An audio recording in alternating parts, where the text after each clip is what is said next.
वो औरत जो पहले कभी बहुत खुशहाल हुआ करती थी। घर में हंसी थी, बच्चे थे, शौहर था और दिलों में सुकून था। बच्चों को अगर कुछ चाहिए होता तो बाप फौरन ला देता और वो औरत वो मां हर वक्त खुश रहा करती थी। अल्लाह का दिल से शुक्र अदा करती थी कि उसने सब कुछ दिया है। मगर वक्त हमेशा एक जैसा नहीं रहता।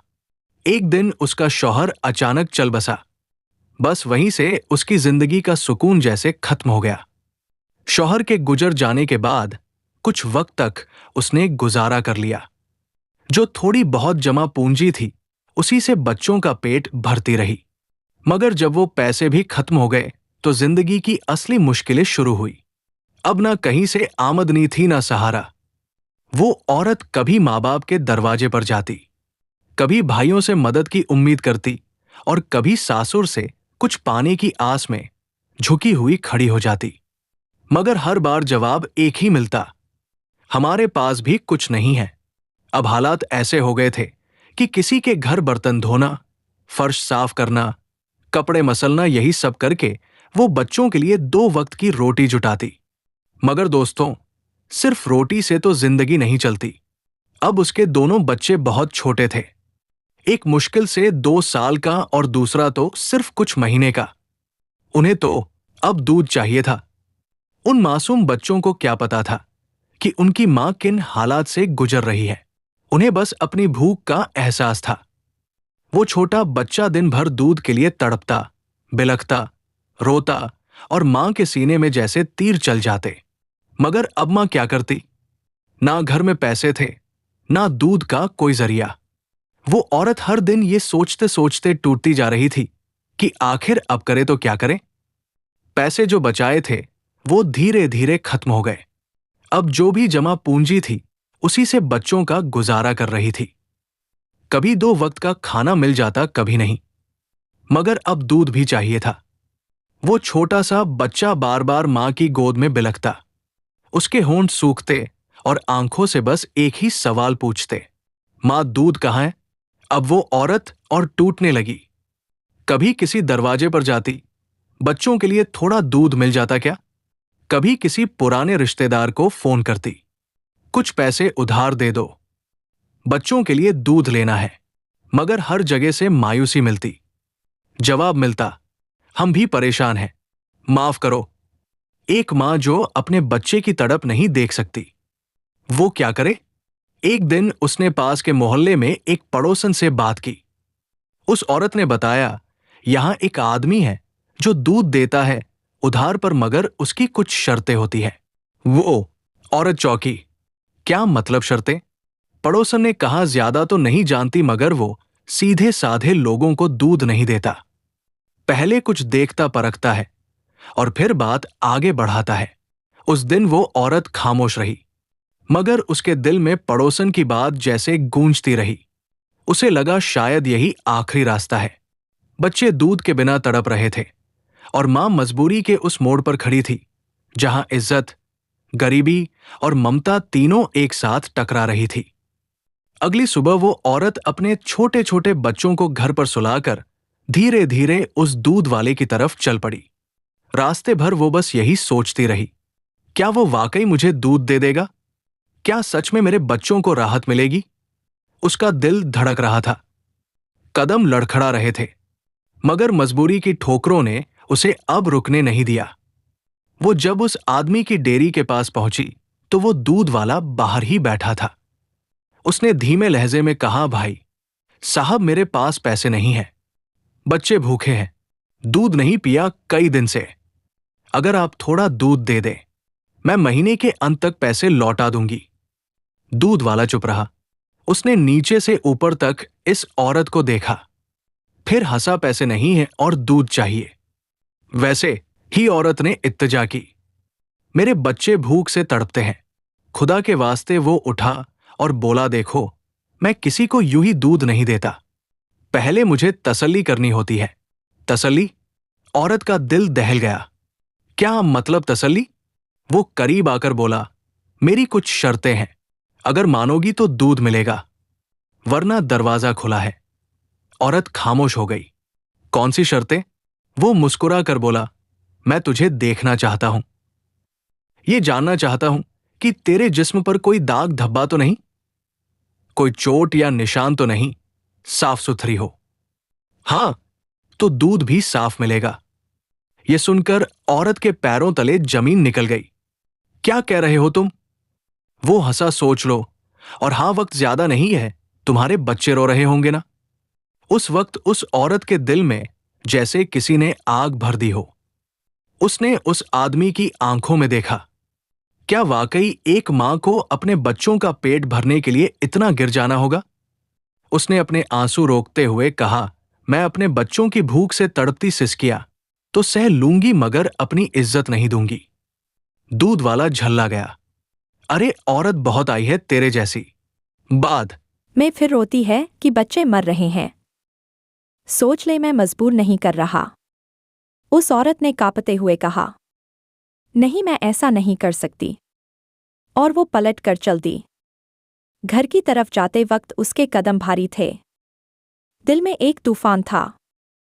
गली से गुजरते हुए हर चेहरा जैसे उसे देखकर हंस रहा हो, जैसे दुनिया उसे कह रही हो तू हार गई। घर पहुंची तो बच्चों की किलकारियां सुनाई दीं। 2 साल का बेटा दीवार से टिक के बैठा था और 4-5 महीने की बेटी रोते रोते थक चुकी थी। उसने बच्चों को गले से लगाया। माफ कर दो। मां कुछ नहीं कर सकी। फिर अचानक उसे याद आया। उस दूध वाले ने कहा था अगर मान जाओ तो दूध मिलेगा। वो सोच में डूब गई। क्या सच में यही एक रास्ता है? उसका दिल कह रहा था नहीं, यह गुनाह है। मगर उसकी मजबूरी हर उस आवाज को दबा रही थी। आखिर वो एक मां थी और मां अपने बच्चों की भूख से हार जाती है। मगर क्या यह हार उसकी इज्जत की मौत थी? दरवाजा बंद हो चुका था। अब वह औरत एक नए रास्ते के बारे में सोचने लगी। दिल ही दिल में एक फैसला किया। बच्चों की भूख मिटाने के लिए अगर कुछ भी करना पड़ा तो करूंगी। लेकिन सवाल यह था कि कहाँ जाऊं? कौन मदद करेगा? हर दरवाजा खटखटाया।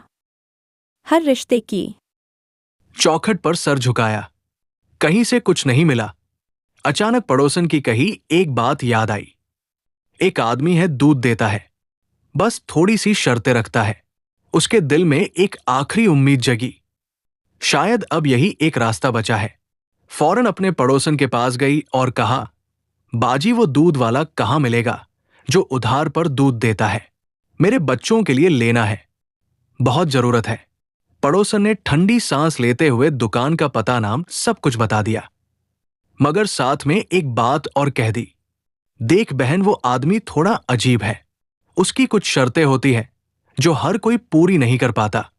औरत ने हैरानी से पूछा, ऐसी कौन सी शर्तें हैं जो मैं पूरी नहीं कर सकती? मैं तो सिर्फ बच्चों के लिए दूध लेने जा रही हूं, कोई गलत काम तो नहीं कर रही। पड़ोसन ने कहा, मैं कुछ नहीं कह सकती बहन, तुम खुद जाकर देख लो। अगर शर्तें ठीक लगी तो ले लेना, वरना वापस आ जाना। औरत ने दिल में कहा, मैं कोई गलत कदम नहीं उठाऊंगी। अगर बात सही हुई तो ठीक है, वरना खाली हाथ लौट आऊंगी। अगले दिन सुबह सुबह वो औरत अपने मासूम बच्चों को घर में सुलाकर सीधे उस दूध वाले की टपरी पर पहुंच गई। वहां वो आदमी बैठा हुआ था, एक चारपाई पर अधलेटा चाय सुड़कता हुआ। उसकी आंखों में अजीब सी तेजी थी, जैसे हर आने जाने वाले को ऊपर से नीचे तक तौल रहा हो। औरत ने जाकर अदब से कहा, भाई साहब, सुना है आप उधार पर दूध दे देते। ओ, मेरे बच्चों के लिए लेना है, पैसे अभी नहीं है, महीने के आखिर तक दे दूंगी। वो आदमी मुस्कुराया, लेकिन वो मुस्कान अजीब थी, जैसे उसके पीछे कोई और मतलब छुपा हो। उसने कहा, बहन, देते हैं दूध, पर लेकिन मेरी कुछ शर्तें हैं। औरत ने थोड़ा कांपते हुए पूछा, क्या शर्तें हैं? वो आदमी उठकर बैठ गया, फिर पास पड़े पुराने रजिस्टर को उठाकर बोला, ये देखो, इसमें हर नाम लिखा है जिसने उधार लिया। कोई भी ऐसे ही नहीं लेता। मैं पहले देखता हूं, परखता हूं, फिर ही देता हूं। औरत ने घबराकर पूछा, क्या परखते हो? उसकी आंखों में अब वो अकड़ थी, वो घमंड जो किसी के मजबूर होने पर पैदा होता है। बोला, सीधी सी बात है, दूध लेना है तो यकीन बनाना होगा। बस उसकी आंखें झुक गई और एक अनकही लड़ाई उसके अंदर शुरू हो चुकी थी। स्टैम्प लिखवाना है तो वो भी करवा लूंगी। मुझे अपने बच्चों के लिए दूध चाहिए, औरत ने कांपती आवाज में कहा। दूध वाले का लहजा थोड़ा बदल गया। वो हल्का सा आगे झुका और बोला, नहीं भाभी जी, स्टैम्प तो नहीं, मगर हमारी शर्तें थोड़ी मुश्किल जरूर है। वो फिर थोड़ा रुककर बोला, भाभी आप पढ़ना लिखना जानती हो। औरत ने कांपते होठों से जवाब दिया, हाँ थोड़ा बहुत पढ़ लेती हूं। दूध वाला मेज के नीचे झुका और एक मोटी सी किताब निकाली, जैसे किसी पुराने रजिस्टर का हिस्सा हो। इसमें हमारी सारी शर्तें लिखी हैं, आप आराम से पढ़ लो। अगर शर्तें मंजूर हो तो ठीक है, नहीं तो बिना कोई बात किए यहां से चुपचाप चली जाना। औरत ने सर हिलाया, किताब खोली और पढ़ना शुरू किया। जैसे जैसे वो पढ़ती गई, उसकी सांसें तेज होती गई। पहली ही शर्त पर उसकी उंगलियां कांपने लगी। जो भी औरत उधार पर दूध लेने आती है, उसे सबसे पहले हमारे सामने अपने सारे कपड़े उतारने होंगे। वो पूरी तरह से हमारे सामने खड़ी होगी और हम उसकी एक वीडियो बनाएंगे। इस वीडियो में उसका चेहरा और जिस्म साफ दिखना चाहिए। ये वीडियो तब तक हमारे पास रहेगी जब तक आप हमारी सारी रकम चुका नहीं देती। और आगे लिखा था, अगर आपने किसी भी वक्त पैसे देने से मना किया या किस्तें वक्त पर अदा नहीं की, तो ये वीडियो हम एक गंदी वेबसाइट पर अपलोड कर देंगे। वहां से जो भी पैसे मिलेंगे वो आपके उधार में जोड़ दिए जाएंगे। यही हमारी दुकान का पहला उसूल है। यहां उधार पर दूध लेने आएगी, उसे पहले अपनी इज्जत गिरवी रखनी होगी। ये लाइन पढ़कर औरत का दिल जोर से कांप उठा। हाथ कांपने लगे और किताब उसके हाथ में थरथराने लगी। दूसरी शर्त, अगर आप पहली शर्त मंजूर नहीं करती तो फिर हमारे पास दूसरा तरीका है। आपको हमारे साथ जिस्मानी रिश्ता बनाना होगा।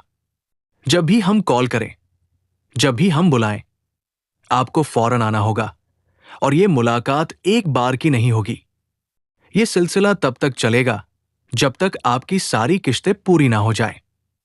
और हां, अगर आपने बीच में आना बंद कर दिया तो हम आपकी पहली वाली वीडियो निकालकर इस्तेमाल कर सकते हैं या फिर पुलिस में एक झूठा केस भी दर्ज कर सकते हैं। तो बेहतर यही है कि जब तक कर्जा पूरा ना हो जाए, आप हर बार बुलाने पर हाजिर रहें।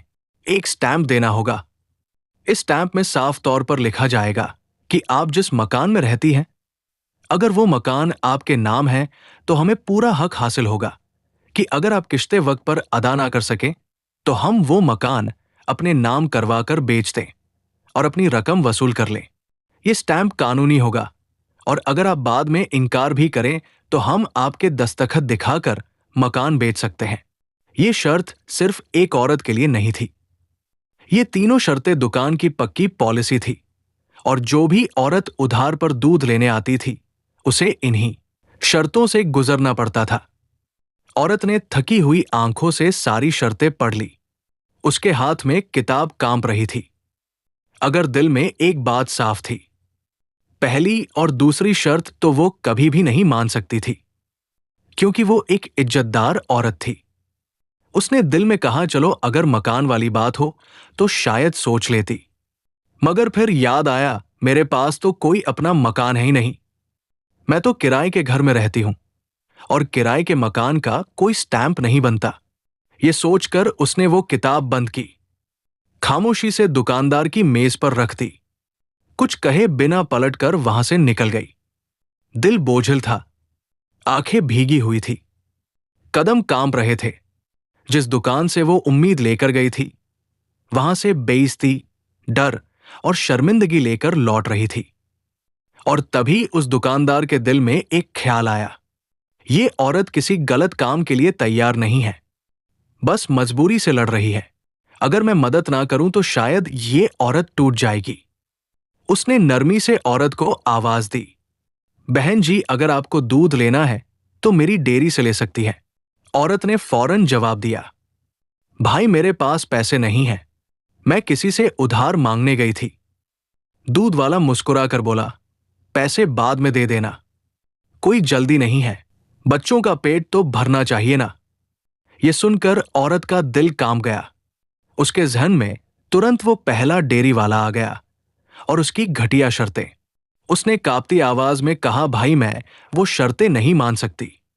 मैं बहुत मजबूर हूं, मगर अपनी इज्जत नहीं बेच सकती। अल्लाह वाले दूध वाले ने नरमी से जवाब दिया, बहन मेरी कोई शर्त नहीं है, ना वीडियो, ना जिस्मानी ताल्लुक, ना कोई स्टैम्प। बस जब अल्लाह तुम्हें पैसे दे तब दे देना, ना जल्दी ना जोर जबरदस्ती। मगर औरत अब भी डर गई। उसके दिल में एक खौफ था कि कहीं ये भी कोई चाल ना हो, कोई नया जाल ना हो।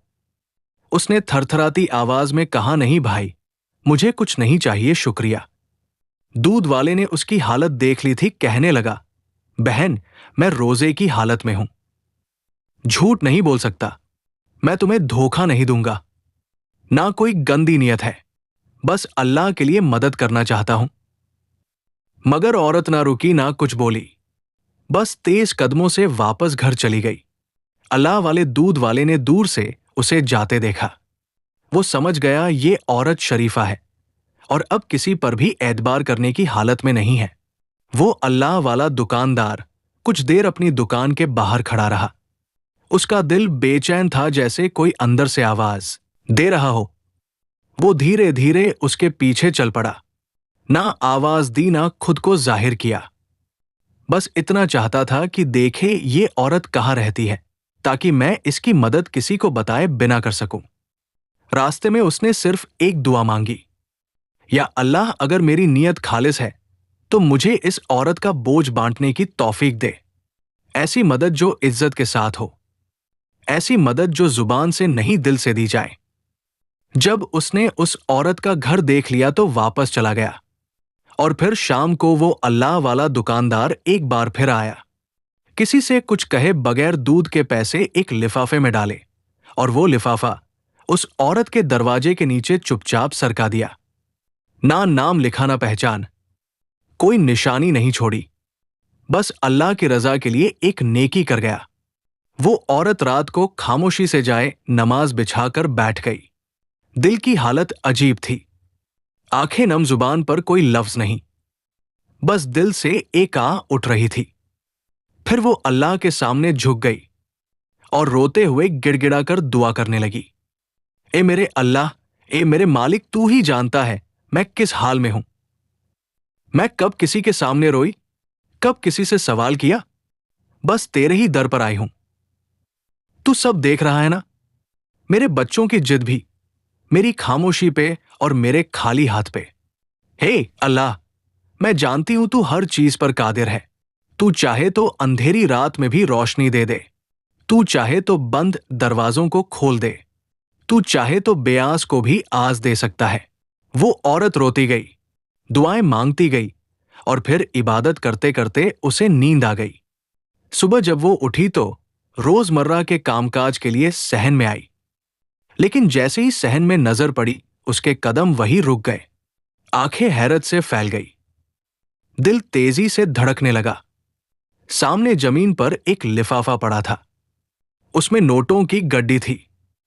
कुछ लम्हे वो बस उसे घूरती रही, जैसे यकीन ना आ रहा हो कि ये सब ख्वाब तो नहीं। उसके दिल में एक ही ख्याल बार बार आ रहा था। किसी ने दरवाजा भी नहीं खटखटाया, ना कोई आवाज, ना कोई निशानी। फिर ये कौन था? उसने आहिस्ता आहिस्ता लिफाफा खोला। हाथ कांप रहे थे और दिल अजीब सी बेचैनी से धड़क रहा था। पैसों की गड्डी देखकर वो चंद लम्हे साखित रह गई। फिर बेकाबू होकर उसके होठों से एक जुमला निकला, अल्लाह तूने मेरी सुन ली, तू वाकई देख रहा था। इतने पैसे थे कि अगर वो औरत कुछ ना करे, सिर्फ बैठकर खाए, तो 5 साल तक उसका घर आराम से चल सकता था। उसकी आंखों से आंसू बहने लगे, मगर इस बार ये आंसू दुख के नहीं, शुक्र के थे। वो फौरन जाए नमाज पर बैठ गई और सजदे में गिरते ही बस एक जुमला कहा, मेरे अल्लाह, तूने मेरी सुन ली, तूने गैब से मेरी मदद कर दी, तू ही सच्चा है, तू ही बड़ा है। उस औरत की आंखों से अश्क बह रहे थे, मगर इस बार ये आंसू दर्द के नहीं, शुक्र के थे। उसने उठकर सबसे पहले बच्चों की बोतलें साफ की और वह दूध जो उसे अल्लाह ने भेजा था उन मासूमों को पिलाया।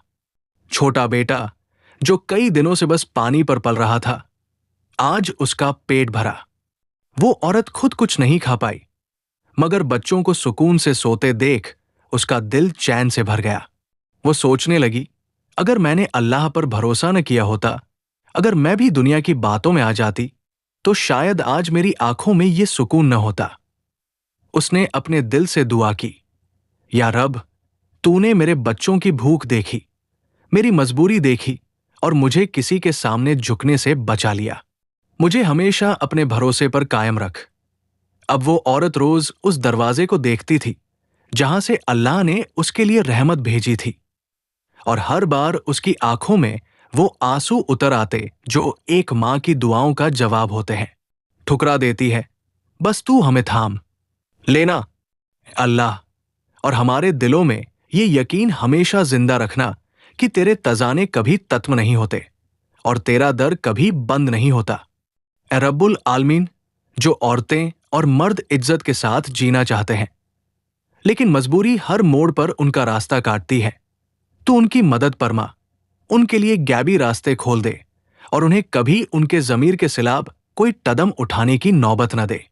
आमीन या रब्बुल आलमीन। नबी करीम सल्लल्लाहु अलैहि वसल्लम ने फरमाया, जिसने तकवा इख्तियार किया, अल्लाह उसे नजात की राह अता करता है और उसे वहां से रिज़्क देता है जहां से वो सोच भी नहीं सकता। सूरह तलाक आयत 2 से 3। और एक और हदीस में बरमाया, जो शख्स लोगों के सामने हाथ नहीं फैलाता, अल्लाह उसे बेनियाज कर देता है। मुसंद अहमद